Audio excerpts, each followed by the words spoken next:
When the Woods Hunt Back, 3 terrifying true stories from hunters. When someone goes hunting, they're usually deep in the forest or out in the woods, far removed from civilization. Alone. Isolated. Surrounded by silence that can turn threatening in an instant. It's the perfect setting for a horror story. These 3 allegedly true stories show what can go horribly wrong in those secluded places. They aren't urban legends. They're chilling, real-life accounts submitted by people who lived through them and still wonder what exactly they survived. I've been a passionate hunter ever since I was a kid. My father took me on weekend trips through the forests of upstate New York, and I plan to pass that tradition down to my 10-year-old son, Peter. That morning, I handed him a Remington Model 798 sniper rifle, unloaded at first, and carried mine as we made our way through the familiar woods. We could have used the deer tower deeper in the forest, but I figured a more grounded, open experience would be better for his first time. We set up in a spot where I often had success, but the woods were still. Too still. Peter was getting bored quickly, yawning and sighing. That bothered me. I didn't want him associating hunting with disappointment. "Let's move," I said, slinging the bag over my shoulder. His face lit up with a grin. That made it worth it. But barely 2 minutes into our walk, I heard the soft crunch of footsteps to our left. I instinctively threw my arm in front of Peter, signaling him to ready his rifle. He did, excited and alert, until I spotted a pale head peek out from behind a tree about 50 yards ahead. "Wait," I whispered, lowering Peter's rifle quickly. The man vanished behind the tree as soon as I waved apologetically. I couldn't tell if he was a fellow hunter. Something about him felt wrong. His face, what little I saw, seemed off, distorted somehow. Not by injury or shadow. Just wrong. I steered Peter in the opposite direction. No sense in taking chances. "Who was that guy?" Peter asked. "I don't know," I replied honestly. "But let's not get any closer." A little while later, Peter said he was hungry. We stopped near a fallen log, pulled out our sandwiches, and started eating. Then I heard it again. Footsteps. Peter froze. He slowly raised his rifle again. I looked up and saw the same man, now peering at us from behind another tree. "Put it down," I whispered sharply, gently lowering Peter's arms. The man wasn't moving, just staring.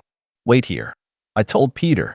I stood, heart pounding, and started toward the figure. But halfway there, a thought screamed inside my head. What am I doing? My son is right there. I turned back and whispered urgently, "We're leaving. Now." We walked, not ran, back toward the road. I kept expecting a crunch behind us. And sure enough, it came. Snap. I nudged Peter forward and turned around, furious. The man was back, watching us from another tree. This time, I marched toward him. When I got within 30 feet, he ducked behind the trunk. I heard a thud, something heavy hitting the ground. Gun raised, I slowly circled the tree. Then I stopped cold. A human head lay face down in the dirt. No body, just a severed, graying head. The skin around the neck looked torn, not cleanly cut, but ripped. I didn't look around. I didn't scream. I just turned and sprinted back to Peter. "Run," I shouted. We reached the road within minutes and made it home safely. I stayed up all night, shotgun across my lap, watching the windows. The next morning, my wife mentioned something chilling. 2 local hunters had recently gone missing. I called the police and reported everything. I left out the more unbelievable parts. I wasn't sure if they'd take me seriously otherwise. We didn't go back into those woods for a long time. To this day, I still wonder, how did that man manage to kill 2 armed hunters? It was my first time hunting. I was 21 and joining my friends Logan, Ezra, Miles, and Miles's girlfriend Rachel on an elk hunting trip in a remote part of Bitterroot National Forest, Montana. We hiked a mile into the woods, set up our 2 large tents, and unloaded our gear. I wasn't thrilled about killing an animal, but Logan had begged me to come. I figured I'd just tag along. Logan led the way, loudly going over hunting techniques like some kind of drill sergeant. "Wouldn't it be better to stop talking?" I joked. "You know, if we want to actually see something?" He didn't laugh. I dropped the sarcasm. As we pushed deeper into the forest, we ran into 3 enormous, filthy men, barefoot, with long matted hair and sallow, sun-wrinkled faces. They looked like they hadn't seen civilization in years.